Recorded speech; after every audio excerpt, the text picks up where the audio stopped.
Hi you guys, how are you? I have a quick video to show you.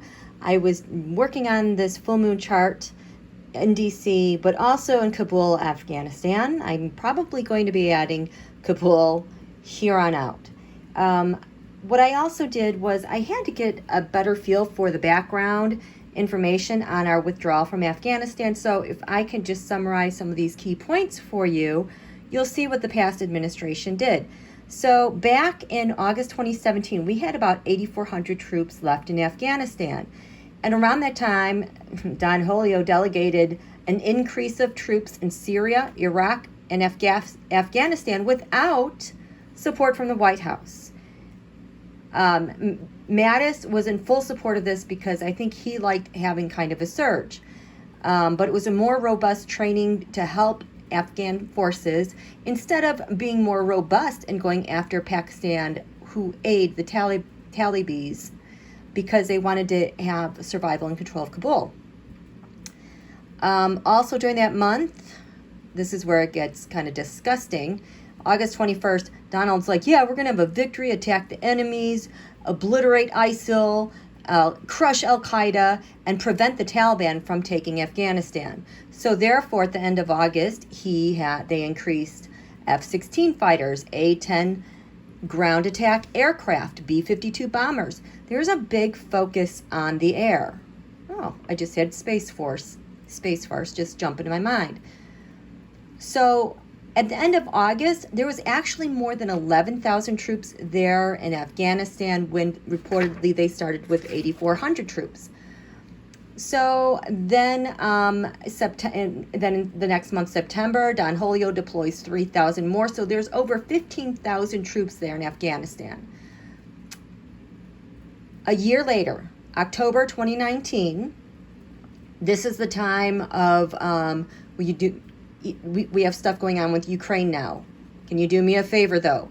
This is when he gets rid of the pandemic response team and the people who support abroad with WHO and watching pandemic responses. By now, those things have been disassembled. And then in October, he's now reduced U.S. forces to 13,000.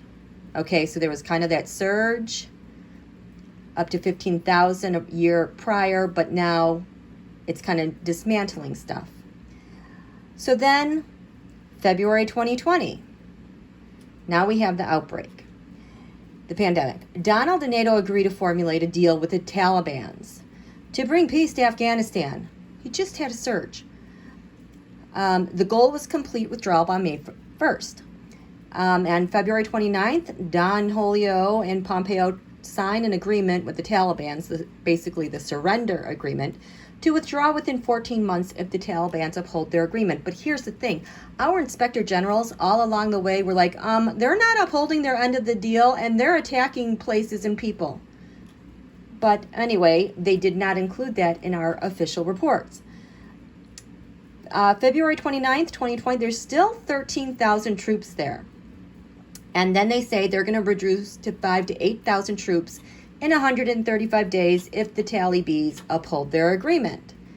But then, the next day, President Ghani surprises everyone, Afghanistan wasn't part of the deal, and I'm going to reject this prisoner exchange. But on March 10th, 5,000 Taliban prisoners are released. So they ignored Ghani. Now, June 18th, 2020. This is the time just after the killing of George Floyd. There's upheaval in Lafayette Park in D.C. This is around the time of the photo op at the church. And around that time, now we're down to 8,600 troops. Just in February 29, just months ago, we were almost double that at 13,000. July 1st, the U.S. Senate rejected Rand Paul's amendment to the Defense Act. He put an amendment in there. And on August 8th, the Lionsgate of 2020, and this is around the time Kamala Harris was nominated to be the VP.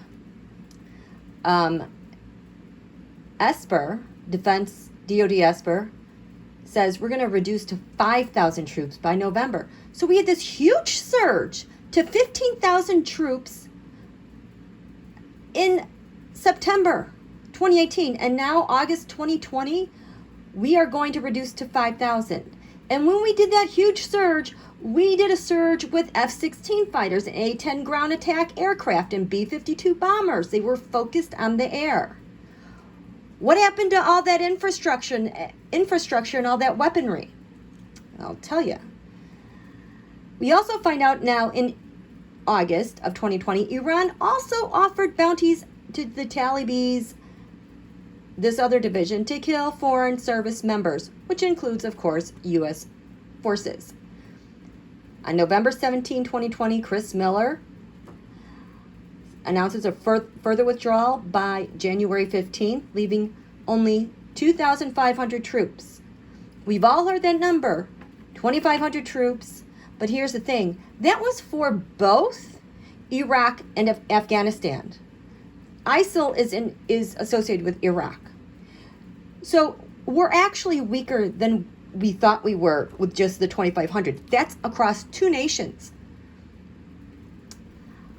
And so on January 2021, at the end of Don Julio's term, we have 2,500 troops left across Iraq and Afghanistan. But here's the thing. There were 7+ contractors for each U.S. military service division remained. That was over 18,000 contractors. Think about that. 18,000 freaking contractors. You know, Eric Prince always said that he wanted like the 10 billion, budget. This is what Don Julio's always done. He's always been about the mercenaries. He's always, in my opinion, disliked our military. And there you go. We're going to take all the money, get the military out, and leave the contractors.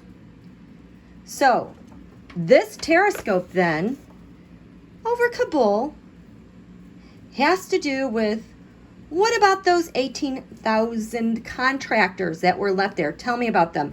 And the cards that were on the bottom of the deck when I flipped them over, which have to do with what gives life to this chart, because it's the ascendant, like when you took your first breath when you were born.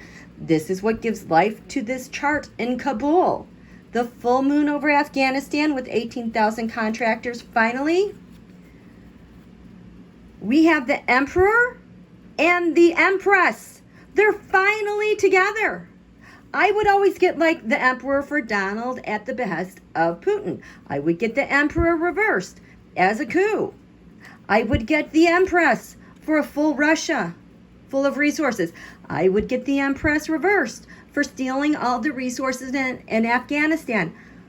How long have I been doing these terrascopes? I think maybe once the Emperor and Empress showed up together, and here they are in the flesh. The agreement Donald had, another one of them, was also giving over Afghanistan. It was also about giving our military weaponry away to stockpile Russia with our military stuff. And now the Pakistani Taliban is there. Think about all that money that went into a surge of 15,000 people, troops, and increasing our B-52 bombers, our F-16 fighters, all of that stuff. Oh, and I'm making a Space Force on top of it.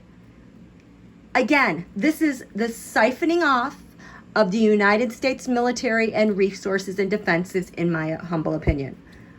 So, I'm so pissed at this guy. And as angry as I am, then I had another thought come to me like, boop. The universe, my angels are like, hey, don't worry about it. We kind of knew this was the case. That's why they've been preparing for over a year to get the remaining Afghans, the resistance, ready for the Talibis, Paki-sponsored, ISIL, the surge with Al-Qaeda, all of them. There's a plan, and our allies know it. And during this time, remember The EncroChat thing, that app came to light in June 2020 to July 2020. I still haven't been able to update you guys with all that, but wow, is it absolutely insane behind the scenes just because of that one app, EncroChat. And I think, yeah, I'm getting a yes. A lot of these contractors used the EncroChat app, which means they're using the ANOM. So it's a mess, but we were prepared. Our allies were prepared. They got something in place. It's still a mess. I think we're going to be okay. But if you want to look at the rest of this Terrascope, I haven't even looked at it. I just saw these two and I grabbed the camera. But here, let's look at this anyway.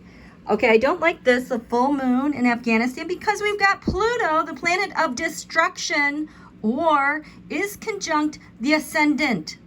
What's giving life to this chart? Destruction and war. Here's the thing though, on the descendant, where the sun sets, your partner or your opposition, 23 Cancer. This is Donald's natal Saturn. Obstacles, restrictions. Donald's Venus is just over the horizon at 25 Cancer right here. We are going to find out more about money in Kabul with our enemies and probably contractors. And at the top of this chart in Kabul, the highest point where the sun rose, 13 Scorpio. The asteroid China is at 13 Scorpio. We'll find out more about China. But when it comes to our mercenaries, this is their relationship there then. What do? What's their identity here for the 18,000 contractors, aka mercenaries? Hey, you guys, come over here. Two of Swords reversed. This is what we want. We're going to get it. The settlement. The secret with those 18,000 contractors are the sun, the revelation, the ode to joy of handing Afghanistan over and ruining the military. Don Holio. I mean, that's what Donald wanted. That sun showed up, has been showing up so much recently. The hidden enemy is the Five of Cups reversed. That's the Russia-China. I'm sorry, you know what? I'm totally distracted. I'm getting a call here. I got to finish this up. I just want to get this out to you really quick. Networks and friends are the mafia. What's crowning the 18,000 contractors are their agreements that they have, lands overseas, or these decisions were made long ago from the White House